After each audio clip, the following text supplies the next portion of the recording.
Good morning, children. Hope you all are safe and good. So, this is chapter number part 2. In my last video, I have explained you what is matter and what are the kinetic theory of the matter and how we classify matter based on their physical state, which is solid, liquid and gas, based on their and I have explained you the properties also. I have explained the matter on the basis of appearance also. It is of two type, homogeneous and heterogeneous, and based on the composition also, it is of two types, pure substances and impure substances. Okay, now pure substances, they have fixed composition, they are made up of fixed composition, whereas impure one, they are made up of unfixed unfixed conditions, and two or more or mixtures are there. Okay, so now one chart is given in your book as I am showing you here. So you can see, according to this chart, matter, does it have a fixed shape and fixed volume based on the physical properties? So yes, if it is having a physical fixed one shape and volume, it will be solid. Okay, and if it is if your answer is no, then it may be liquids which has no fixed shape but it has fixed volume, and gases, they do not have either fixed shape and volume. So based on the uniformity, I have explained you uniform solution or non-uniform solution. So there are two types, homogeneous and heterogeneous. So if based on uniform solution, if your answer is no, then it is a heterogeneous mixture. Okay, and if yes, then it is homogeneous. Homogeneous is having two or different composition. Okay, variable composition. So if the your answer is yes, then it will be impure, as I now only I explained you that materials which are made up of two or more than two substances in any ratio, there is no fixed ratio, under any condition, they are called impure one mixture. Now pure one, based on their method, separation method. Okay, as we know, element, they are the tiniest or simplest unit, so they cannot separate out, but compounds we can separate it easily, okay, by any method. So this is a flow chart. Now today I will explain you interconversion of different states of matter. Okay, so when we will give different physical conditions, so matter can easily change. So if we will change the temperature, or if we will provide any if we will cool it or if we will heat it, then matter can easily change from one physical state to another physical state and vice versa. Okay, so how it change? So here I have a look. Okay, now first one is solid to liquid and vice versa. So solid, as you know, when we will heat the solid, like in case of ice, when we will heat the ice, or at room temperature, when temperature is high, ice can easily melt into and change its state, physical state, which is solid, okay, into liquid state. So a solid can be converted into liquid when it is heated, and the liquid can be cooled down when we will freeze the liquid, then or cool the liquid at low temperature, it will again convert it into solid physical state. So example, ice and water is given. You can see this reversible example is given, arrow is reversible, means it is a reversible process, physical process and reversible process. Now here you can see pink one, pink terms are given, few terms are given that you should know. First one is melting or fusion. What is the meaning of melting and fusion? So melting means it is a process, or fusion is a process of converting a solid into a liquid state. So melting, we can easily understand that a solid substance directly converted into a liquid substance by absorbing a heat. Okay, so this is for this conversion of the solid into liquid, which term we use it? We use melting term or fusion term. Okay, then melting point. at that point or a temperature at which it converted into solid into liquid state, that is called, by absorbing of the heat definitely, that is called melting point. So it is written that it is the constant temperature, a fixed temperature, it is changing, solid state is changing into liquid state, and they have given the very simple and very familiar example is given, that is ice example. So you can see, if ice at 0 degree Celsius is heated, okay, it absorbs the heat and convert into or melts into water, okay. So the temperature will be 0 degree Celsius. So always remember children, melting point of ice is 0 degree Celsius. At 0 degree Celsius, ice convert into liquid, okay. Third term is, or they are saying freezing. So obviously freezing you can say, or you can say solidification. So freezing, what is in this process, what happen, as you know, freezing, it is also very familiar to us, that a liquid thing we can freeze ice, okay, water into ice easily in our trays, or any ice cream your mother is making. So that process is called freezing process or solidification process. During summer season your mother is preparing ice cream and all for you, okay. So it is a process of converting a liquid into solid change. So that process in which liquid changes into solid state is called solidification or freezing. Remember these terms, okay. Now what is the freezing point? So freezing point is the temperature at which this conversion is going on. So temperature at which a liquid changes into a solid state. Again they are giving the very simple and very familiar example of water. So water at 0 degree Celsius is cool and it release heat, it gives out heat and freeze into and cool down into ice form, which is a solid form. Temperature for melting point and freezing point is same, which is 0 degree Celsius.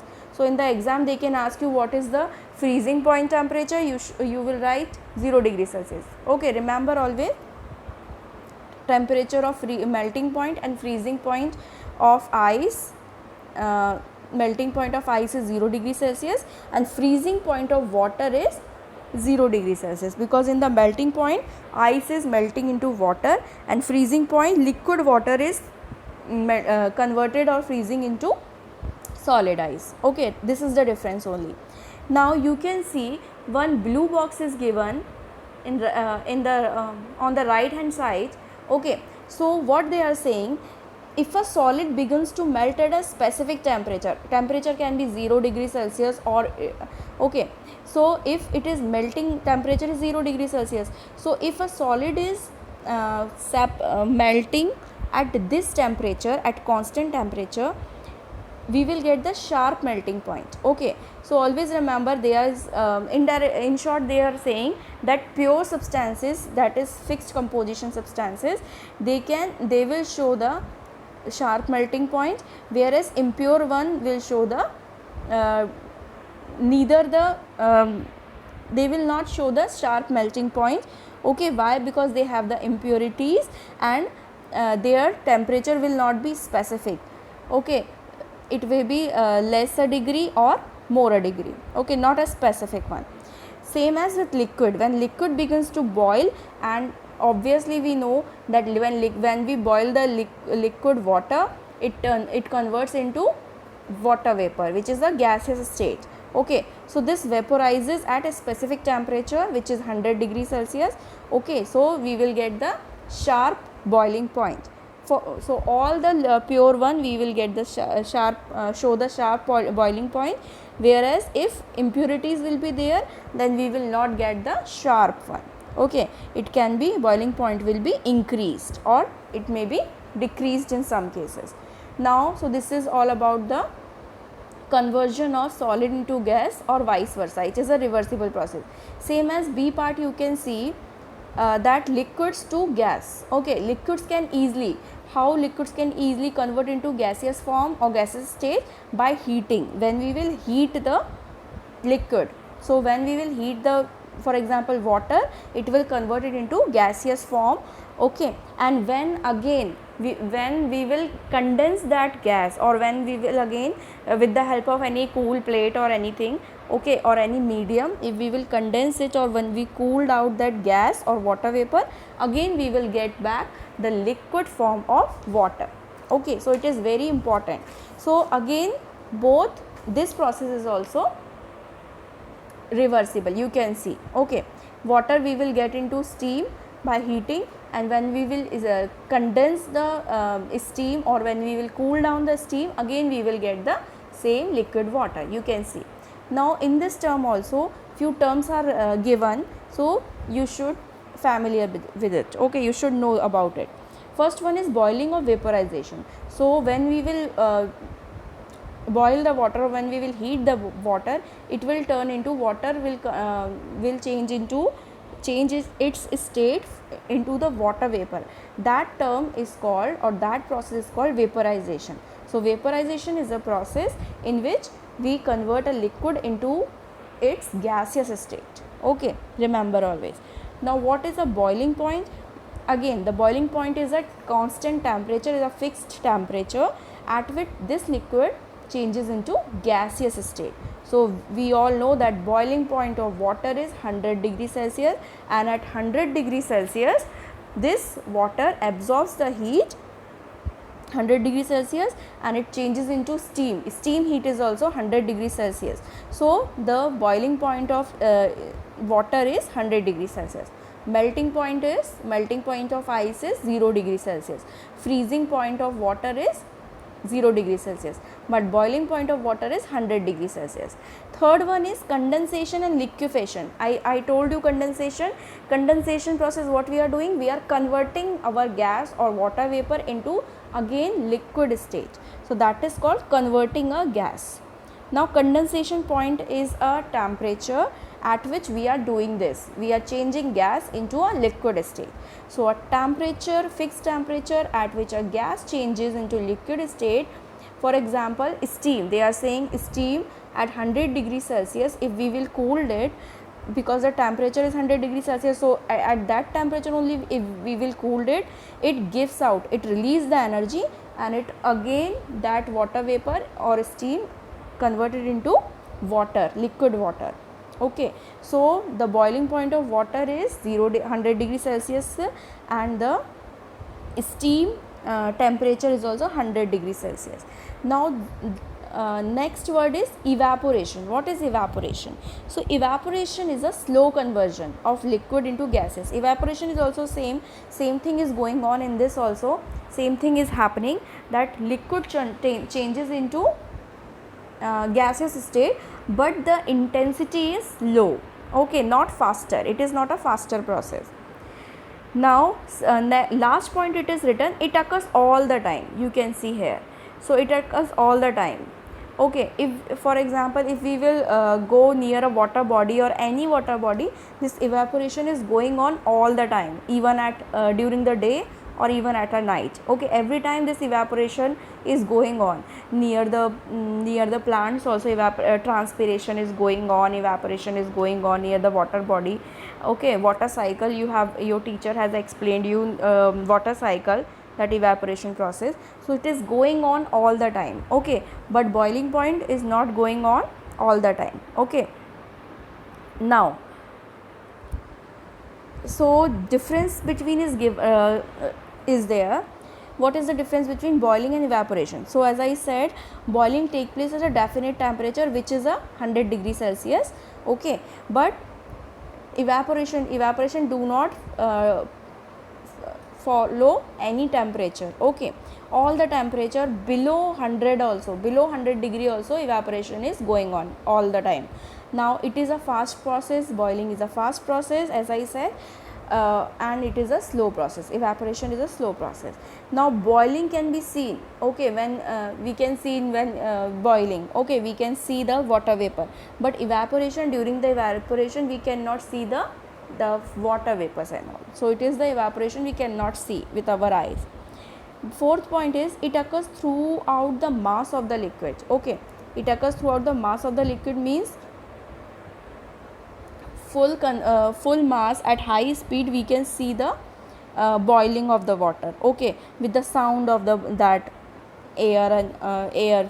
Okay, So full mass of the liquid is participated at 100 degree temperature, it is participated in the boiling, but here in the form of layers, okay, because it is sometimes evaporation, based on the evaporation intensity and all, it is very slow and it is going in a layer. For example, means first time, or you can say the first time the rate of evaporation or conversion of the liquid into gaseous state is very high, but in the second term, B part, it is very less. So it is going on the layers, but it is going on in the mass, high amount, okay. Here mass means high amount, it is going on, or it is converted into liquid into vapor. Now C part is solid to gas. Few solids, they do not convert into liquid, they directly convert into or changes their state into gas form. For example, you know, we are using that naphthalene balls during to protect our woolen clothes, okay, white color moth balls and naphthalene balls, they are also sublime agent, okay. So they also, from the solid, they convert directly into gaseous form, okay, water vapor form, sorry. Now what happen on heating, what they do on heating, they will also absorb the heat, take the atmospheric heat or room heat, and they directly convert it into solid to the gaseous form, okay. So directly from solid to gas they are converting, liquid state they are not following. Now when this process is also reversible, as you can see, this arrow means reversible, okay. So we can convert easily solid to gas and gas to solid. Now it changes back to directly. Now here they are showing example of ammonium chloride, which is a sublimating agent, which is a chemical, okay. So this ammonium chloride, when it absorbs the heat, when we will keep this ammonium chloride in any plate or any bowl at room temperature, it directly converted into vapor form. And when we will condense the vapor, like we condense the water vapor, then again we will get the solid ammonium chloride, okay. So children, few activities given related to this that we will I will explain you in my next class, okay. So please read the chapter and go through and try to find out the exercises, okay. So thank you and have a nice day.